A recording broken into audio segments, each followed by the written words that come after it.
Bonsoir et bienvenue à Perspective. La Cour suprême a rendu un jugement en faveur de l'école secondaire privée Loyola à Montréal aujourd'hui en matière de liberté religieuse. L'école privée avait demandé l'exemption de l'enseignement du cours d'éthique et de religion afin d'enseigner le catholicisme, ce que la Cour d'appel du Québec avait refusé, sur les bases que les institutions appartiennent à l'État et devraient nécessairement suivre les exigences du ministère. Mais pour une école confessionnelle, ce serait une atteinte directe à l'identité de l'institution et des personnes qui la fréquentent. Aujourd'hui, la Cour suprême a affirmé dans son jugement, bien que l'objectif de l'État soit laïque, obliger les enseignants de Loyola à adopter un point de vue neutre lorsqu'ils parlent du catholicisme équivaut à dicter à ceux-ci la manière dont ils doivent enseigner la religion, qui constitue l'identité même de Loyola. L'école aura désormais le droit d'enseigner les cours de religion, non de manière neutre, mais selon leurs convictions. Une décision donc qui pourra avoir des répercussions à l'échelle nationale. Une attaque terroriste au musée du Bardo dans la capitale de la Tunisie hier soir aurait fait 22 morts et 42 blessés. Des chefs d'État ont rapidement condamné la violence et aujourd'hui, par la bouche de son secrétaire d'État, le cardinal Pietro Parolin, le pape François y a ajouté sa voix, en réitérant sa ferme condamnation de tout acte contre la paix et la sacralité de la vie humaine, et, a-t-il continué, qu'il s'associe par la prière à la peine des familles endeuillées, ainsi qu'au peuple tunisien tout entier. Les Nations unies recevront le pape François le 25 septembre prochain, où celui-ci adressera l'Assemblée. La nouvelle a été annoncée officiellement ce matin.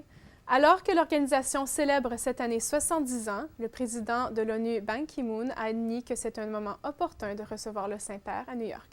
Il est aussi convaincu que la visite du pape François va inspirer la communauté internationale pour redoubler d'efforts en vue d'obtenir une dignité humaine pour tous. Ce samedi 21 mars marque la Journée mondiale de la trisomie 21, célébrée chaque année depuis 2012 et qui a été déclarée par les Nations unies. Une journée de sensibilisation pour promouvoir l'accès à l'éducation, la recherche et les services qui soutiennent les personnes et familles touchées par ce handicap. Dans une courte entrevue à KTO, un spécialiste de l'accompagnement des jeunes trisomiques, Julien Parfumeau, nous dit qu'est-ce qui pose le plus grand obstacle au développement des individus. En voici un extrait. Je considère que le handicap, ce n'est pas d'abord la personne trisomique et la trisomie, c'est d'abord la société. Et quand on les envoie beaucoup trop vite, dans bien des cas, des situations, vers des structures spécialisées, et souvent, ces structures, ils n'en ont pas besoin. Ils ont justement besoin d'être au milieu de tous, soyez avec le suivi et l'accompagnement nécessaire. Et moi, je dis toujours un accompagnement à vie.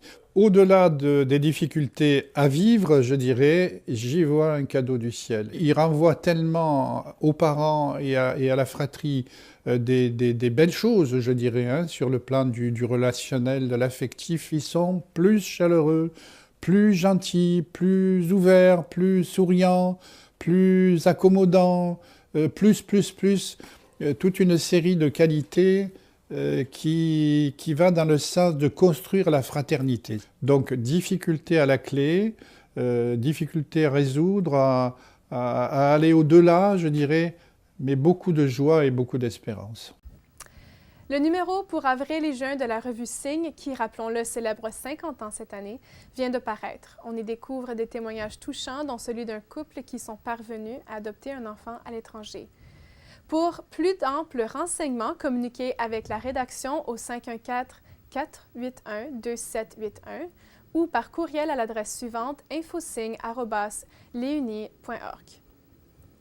À Charlevoix, l'église Saint-Philippe de Clermont a reçu une nouvelle statue de Saint-Joseph grâce à des dons de généreux paroissiens. Mais ce n'est pas n'importe laquelle, elle serait une pièce unique qui date des années 30, selon une recherche effectuée à Chicago, qui aurait survécu à un incendie à la paroisse Saint-Philippe en 1974. Pour souligner le retour de la statue de Saint-Joseph dans sa paroisse, le curé célébrera une messe ce samedi 21 mars à 16h et tous y sont invités. Merci d'avoir été avec nous. À la prochaine.